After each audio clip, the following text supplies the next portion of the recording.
Hello guys, I am Akshay Kumar and you all are watching the sedative doctor. तो last lecture में हमने discuss किया था फार्माकोकाइनेटिक्स और उसका पहला स्टेप ड्रग एब्जॉर्प्शन। इसमें हमने देखा था कि किसी भी पेशेंट को ड्रग देने के बाद वो ड्रग पेशेंट के बॉडी से ब्लड में किस तरह से एब्जॉर्ब होता है, ठीक है। और आज उसी के बाद जो अगला स्टेप है ड्रग डिस्ट्रीब्यूशन, उसे हम डील करने जा रहे हैं। इसमें हम देखेंगे कि जो ड्रग है वो पेशेंट के हर एक लोकेशन तक कैसे डिस्ट्रीब्यूट हो रहा है। अगर हमने किसी पेशेंट को कोई कार्डियक ड्रग दिया है, कोई भी बीटा ब्लॉकर दिया है, तो वो beta blocker drug cardiac regions तक कैसे डिस्ट्रीब्यूट होगा और क्या क्या फैक्टर्स होंगे जो कि उस ड्रग के डिस्ट्रीब्यूशन को अफेक्ट कर सकेंगे। कुछ ऐसे फैक्टर्स हैं जो कि ड्रग का डिस्ट्रीब्यूशन को हाई कर देते हैं, कुछ ऐसे फैक्टर हैं जो कि ड्रग का डिस्ट्रीब्यूशन को लो कर देते हैं। उन सारी चीज़ों के बारे में डिस्कस करेंगे। So let's start with the today's topic, drug distribution. First of all, what is drug distribution? So after absorption, the drug gets distributed to each cell of the body through bloodstream known as drug distribution। यानी कि absorption के बाद जो drug है वो drug body के हर एक sales, body के हर एक लोकेशंस तक पहुंचता है। किसके थ्रू? ब्लड स्ट्रीम के थ्रू पहुंचता है। इसे ही हम ड्रग डिस्ट्रीब्यूशन कहते हैं, ठीक है।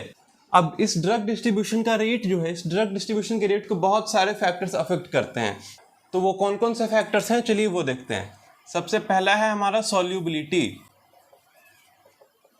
सॉल्युबिलिटी, दो तरह के ड्रग्स होते हैं on the basis of solubility. First is lipid soluble and second is lipid insoluble, या फिर इसे आप वाटर सॉल्युबल कह लीजिए, water soluble.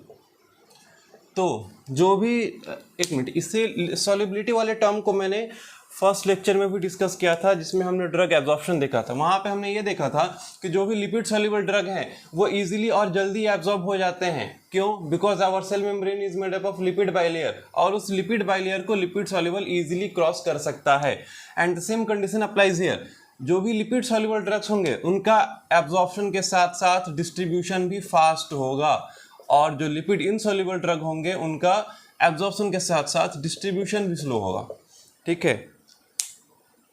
Solubility clear? Now second factor is ionization. Ionisation किस तरह से अफेक्ट करता है ड्रग डिस्ट्रीब्यूशन को? तो देखिए, दो तरह के ड्रग्स पाए जाते हैं आयोनाइजेशन के बेसिस पे। First is non ionised drugs and second is ionised drugs. तो ये दोनों कैसे अफेक्ट करते हैं इसके बारे में भी मैंने पहले लेक्चर में बताया था, फिर से डिस्कस कर रहा हूँ। जो नॉन आयोनाइज्ड ड्रग्स होते हैं, non ionised drugs are highly lipid soluble. Non ionic drugs जो हैं वो लिपिड सॉल्युबल होते हैं। That's why non ionised drugs जो है उनका एब्जॉर्प्शन भी फास्टर होता है और डिस्ट्रीब्यूशन भी फास्टर होता है। और जो आयोनाइज्ड ड्रग्स होते हैं they are highly water soluble. Ionised drugs highly water soluble होते हैं, इस कारण से आयोनाइज्ड ड्रग्स का एब्जॉर्प्शन भी स्लो था और यहाँ पर डिस्ट्रीब्यूशन भी स्लो है, ठीक है। तो ये पहला दो फैक्टर हुआ, सॉल्युबिलिटी एंड आयोनाइजेशन। सॉल्युबिलिटी में जो लिपिड सॉल्युबल ड्रग होगा उसका डिस्ट्रीब्यूशन फास्टर होगा, जो लिपिड इनसॉल्युबल या वाटर सॉल्युबल ड्रग होगा उसका डिस्ट्रीब्यूशन स्लो होगा। On the basis of ionisation, non ionised drugs are highly lipid soluble, that's why their distribution is faster, and at the same time ionised drugs are highly water soluble, इसलिए इसका distribution slow होता है। तो ये हमने अभी दो factor देखा, ठीक है। अब देखते हैं थर्ड फैक्टर जो कि रेट ऑफ डिस्ट्रीब्यूशन को अफेक्ट करता है। Third one is blood flow. Blood flow ये किस तरह से अफेक्ट कर सकता है ड्रग के डिस्ट्रीब्यूशन को? तो देखिए, हमारे बॉडी में हर एक जगह पर यूनिफॉर्मली ब्लड फ्लो नहीं होता है। कुछ ऐसे रीजन्स है जहाँ पे हाई ब्लड फ्लो है, कुछ ऐसे रीजन्स है जहाँ पर लो ब्लड फ्लो है। हाई ब्लड फ्लो वाले एरियाज जैसे हमारा हार्ट है, हमारा किडनी है, हमारे लीवर है, इन सारे जगहों पर ब्लड फ्लो काफ़ी हाई होता है। और एडिपोज टिश्यूज, बोन्स, बल्कि मसल्स, इन सारे जगह पर जो ब्लड फ्लो है वो थोड़ा कम होता है as compare to the higher blood flow area, ठीक है। तो जो एरिया, ऐसा एरिया जहाँ पे ब्लड फ्लो ज़्यादा है वहाँ पर ड्रग डिस्ट्रीब्यूशन ज़्यादा होगा। ऐसा एरिया जहाँ पे ब्लड फ्लो कम है वहाँ ड्रग डिस्ट्रीब्यूशन कम होगा, ठीक है। ये डिपेंड करता है कि ब्लड कितना फ्लो कर रहा है उस एरिया में। अगर ज़्यादा ब्लड फ्लो है तो ऑब्वियसली ज़्यादा ड्रग का डिस्ट्रीब्यूशन होगा उस एरिया में। कम ब्लड फ्लो है तो उस एरिया में कम ड्रग का डिस्ट्रीब्यूशन होगा। ब्लड फ्लो तीसरा हमारा जो फैक्टर था ब्लड फ्लो था। ब्लड फ्लो के बाद जो चौथा आता है बहुत इंपॉर्टेंट है, plasma protein binding. Plasma protein binding ये क्या है? देखिए, अगर कोई ड्रग, हमने पेशेंट को ड्रग दिया और ड्रग देने के बाद वो जो ड्रग है पेशेंट के बॉडी में प्लाज्मा प्रोटीन के साथ बाइंड कर लेता है, अगर प्लाज्मा प्रोटीन के साथ बाइंड कर लेता है तो उस ड्रग का डिस्ट्रीब्यूशन नहीं होता है।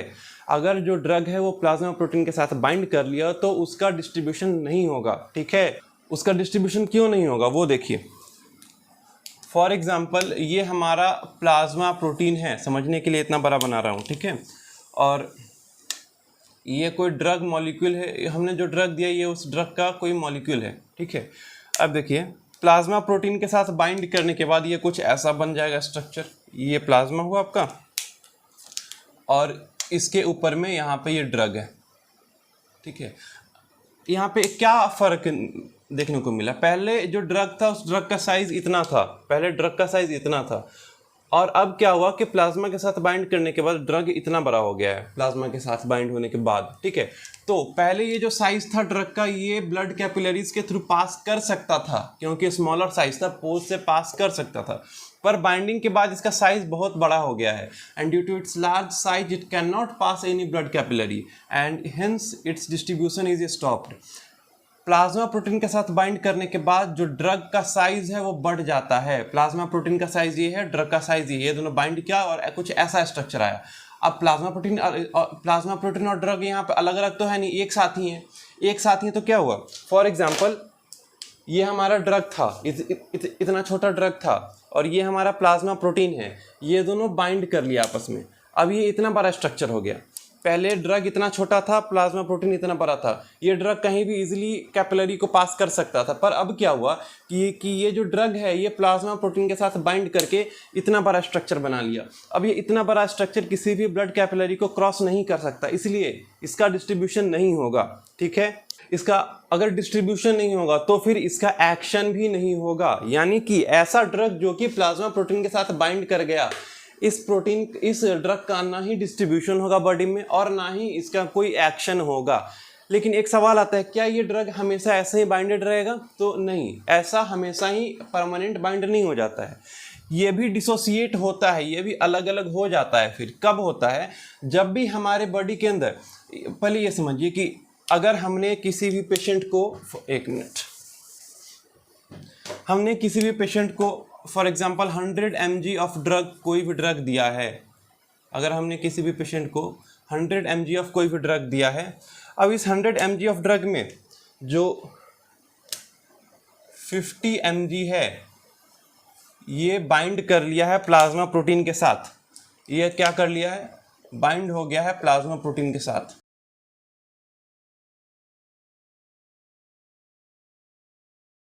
जो इस 100 mg ऑफ ड्रग में से 50 mg ड्रग बाइंड हो गया है प्लाज्मा प्रोटीन के साथ, और 50 mg ड्रग जो है वो बाइंड नहीं हुआ है।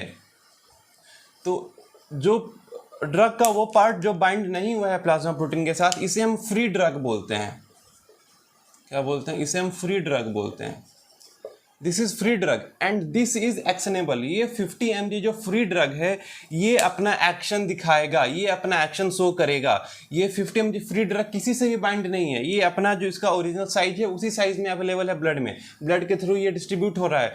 तो इस फ्री ड्रग का डिस्ट्रीब्यूशन होगा और इस फ्री ड्रग का ही एक्शन होगा, ये फ्री ड्रग ही एक्शन करेगा। लेकिन एक्शन के बाद मेटाबॉलिज्म होता है और मेटाबॉलिज्म के बाद जो भी ड्रग है वो एक्सक्रीट आउट हो जाता है, वो एलिमिनेट हो जाता है। अगर एलिमिनेट नहीं होगा तो फिर ड्रग टॉक्सिसिटी शो करने लगेगा हमारे बॉडी के अंदर। ठीक है, तो ये जो 50 mg है ये एक्शन, इसका एक्शन होगा। एक्शन होने के बाद क्या होगा? एक्शन होने के बाद ये एलिमिनेट होना शुरू होगा, एलिमिनेट होना शुरू होगा। और जैसे ही ये 50 mg जो फ्री ड्रग एलिमिनेट होना शुरू होगा तो इस प्लाज्मा प्रोटीन के साथ जो ड्रग बाइंड हुआ था ये डिसोसिएट होकर फिर एक्शन दिखाना शुरू करेगा। ठीक है, क्लियर? यहाँ पर जो फ्री ड्रग था हमारे पास, जो फ्री ड्रग एक्शन दे रहा था, एक्शन कर रहा था हमारे बॉडी में, इस फ्री ड्रग का एलिमिनेशन हुआ। फ्री ड्रग तो हमारे बॉडी में परमानेंटली स्टोर होकर रहेगा नहीं, ड्रग एक्शन करेगा, मेटाबॉलिज्म होगा और फिर उसका एक्सक्रीशन हो जाएगा, एलिमिनेशन हो जाएगा। तो ड्रग का एलिमिनेशन हो रहा है, इस फ्री ड्रग का एक्शन हो रहा है, एक्शन के बाद जो भी बाई प्रोडक्ट्स बन रहे हैं उन सभी का एलिमिनेशन हो रहा है। अब एलिमिनेशन होने के बाद ये 50 mg है घटकर ये मान लीजिए एलिमिनेट हुआ, घटकर 10 mg हो गया। ठीक है, बाकी का जो 40 mg था 40 mg एलिमिनेट हो गया। फॉर एग्जांपल 40 mg एलिमिनेट हो गया, 10 mg बचा। अब क्या होगा कि ये जो 50 mg प्लाज्मा प्रोटीन के साथ बाइंड हुआ था, इस 50 mg में से फिर ड्रग डिसोसिएट होकर फ्री ड्रग बनेगा और फिर वो अपना एक्शन करेगा। तो इस तरह से प्लाज्मा प्रोटीन अफेक्ट करता है ड्रग डिस्ट्रीब्यूशन के रेट को, ठीक है। अब देखिए, जो भी प्लाज्मा प्रोटीन है, ऐसा नहीं है कि अगर ये कोई प्लाज्मा प्रोटीन है तो इस पर कोई एक ही तरह का ड्रग आकर अटैच करेगा, कोई एक ही तरह का ड्रग आकर बाइंड करेगा। इस पे बहुत अलग अलग तरह का ड्रग एक साथ आकर बाइंड कर सकता है, और ये भी हो सकता है कि एक ही ड्रग का बहुत सारा मॉलिक्यूल एक प्लाज्मा प्रोटीन पे बाइंड हो गया, ठीक है। इसके बाद देखिए, दो तरह के ड्रग्स होते हैं, एक एसिडिक ड्रग और एक बेसिक ड्रग। तो एसिडिक ड्रग का जो बाइंडिंग है, एसिडिक ड्रग जो है वो एल्ब्यूमिन प्रोटीन के साथ बाइंड करता है, और बेसिक ड्रग अल्फा 1 ग्लाइकोप्रोटीन के साथ। जो एसिडिक ड्रग है, एसिडिक ड्रग एल्ब्यूमिन प्रोटीन के साथ बाइंड करता है और मोस्ट कॉमन यही होता है। And basic drug binds with alpha 1 glycoprotein. ये दो प्रोटीन है जिनके साथ ड्रग का बाइंडिंग होता है और वो कुछ ऐसे एक्ट करता है। Plasma protein binding I think आप लोगों को क्लियर हो गया होगा, समझ आ गया होगा।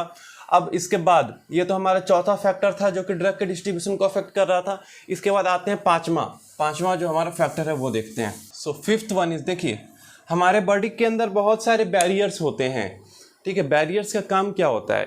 किसी भी चीज़ को एक तरफ से दूसरी तरफ जाने से रोकना, बैरियर का काम यही होता है।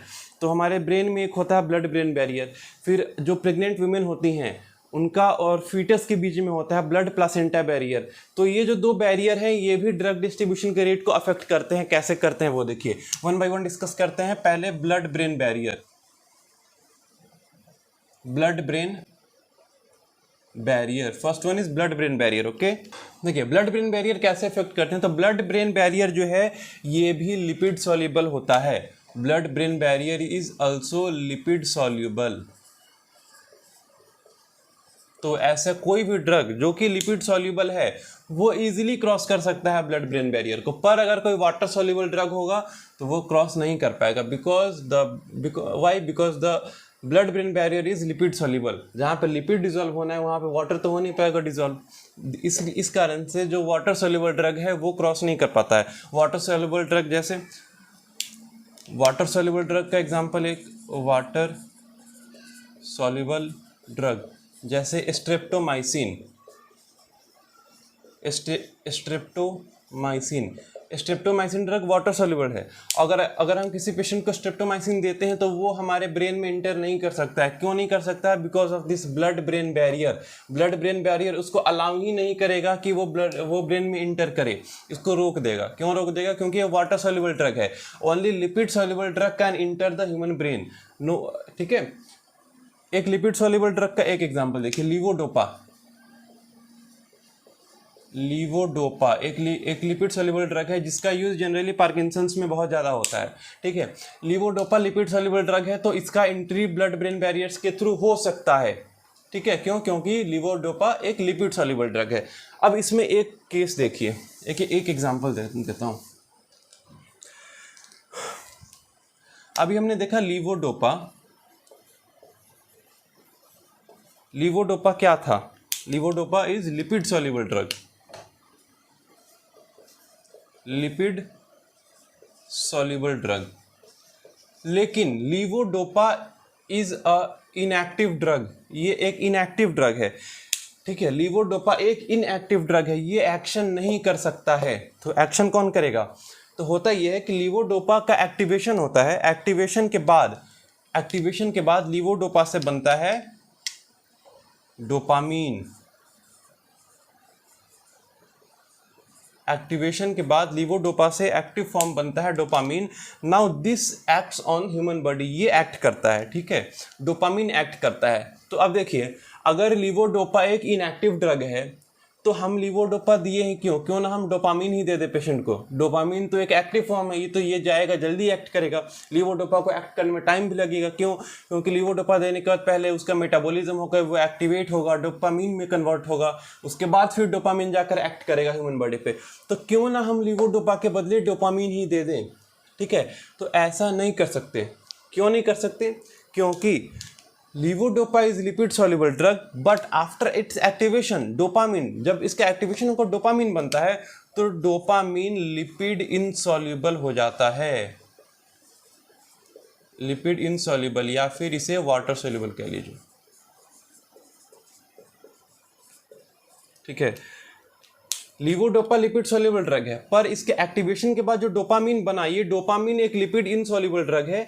इस कारण से हम डोपामिन नहीं दे सकते हैं। अगर डोपामिन देंगे तो उसका कोई एक्शन नहीं होगा क्योंकि लिपिड इनसॉल्युबल है और ये ब्लड ब्रेन बैरियर को कभी भी क्रॉस नहीं कर पाएगा। इसलिए हम लीवोडोपा देते हैं। लीवोडोपा ब्लड ब्रेन बैरियर को क्रॉस करता है, ब्रेन में इंटर करता है। इंटर करने के बाद ये कन्वर्ट होता है डोपामिन में और डोपामिन फिर जाकर हमारे ब्रेन पर एक्ट करता है। लीवोडोपा का यूज पार्किंसंस में काफ़ी किया जाता है। ठीक है, तो ब्लड ब्रेन बैरियर कुछ इस तरह से वर्क करता है। इसके अलावा कुछ एंजाइम्स भी हैं जो कि ब्लड ब्रेन बैरियर की तरह एक्ट करते हैं। कुछ एंजाइम्स भी हैं जो कि ब्लड ब्रेन बैरियर की तरह एक्ट करते हैं। ठीक है, तो वो कौन कौन से एंजाइम्स हैं?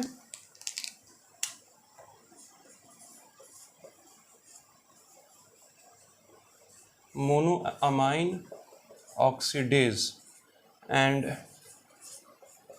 कोलिन एस्टरेज, ये दो एंजाइम्स हैं जो कि हमारे बॉडी में ब्लड ब्रेन बैरियर की तरह एक्ट करते हैं। ठीक है, ये अपने एंजाइमेटिक एक्टिविटी से कुछ सिलेक्टेड ड्रग्स हैं उनके एंट्री को रिस्ट्रिक्ट करते हैं ये दो एंजाइम्स। ठीक है, ये दो एंजाइम्स भी ब्लड ब्रेन बैरियर की तरह एक्ट करते हैं।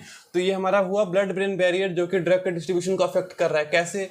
Blood brain barrier is lipid soluble. ठीक है, तो इसके through only lipid soluble drug ही पास कर सकता है, वाटर सॉल्युबल ड्रग पास नहीं कर सकता है। ठीक है, जैसा कि हमने अभी एग्जांपल में देखा, लीवोडोपा एक लिपिड सॉल्युबल ड्रग है, इसलिए लीवोडोपा पास करेगा ब्लड ब्रेन बैरियर पर। डोपामिन एक लिपिड इनसॉल्युबल या फिर वाटर सॉल्युबल ड्रग है, तो डोपामिन इंटर नहीं कर सकता है। इस कारण से हम लीवोडोपा पेशेंट को देते हैं। Levodopa blood brain barrier cross करके ब्रेन में जाता है, फिर इसका एक्टिवेशन होकर वो डोपामिन बनाता है। देन फिर डोपामिन अपना एक्ट करता है जो भी टारगेट है वहां पे। ठीक है, तो ब्लड ब्रेन बैरियर हुआ। ब्लड ब्रेन बैरियर में एक लोकेशन होता है जिसे हम कहते हैं CTZ। एक लोकेशन होता है ब्रेन में CTZ, इसका मतलब chemo receptor trigger zone.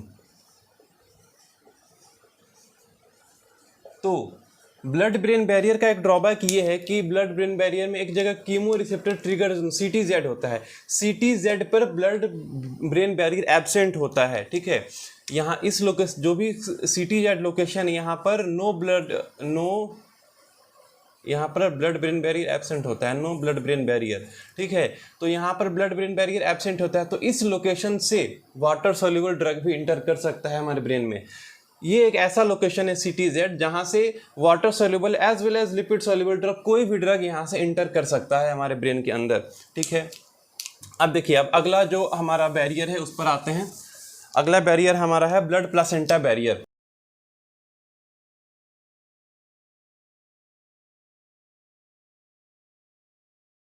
Blood placenta barrier का भी कहानी सेम ब्लड ब्रेन बैरियर जैसा है। ब्लड प्लासेंटा बैरियर भी एक लिपिड सॉल्युबल बैरियर है। इसके through only lipid soluble drug ही पास कर सकता है।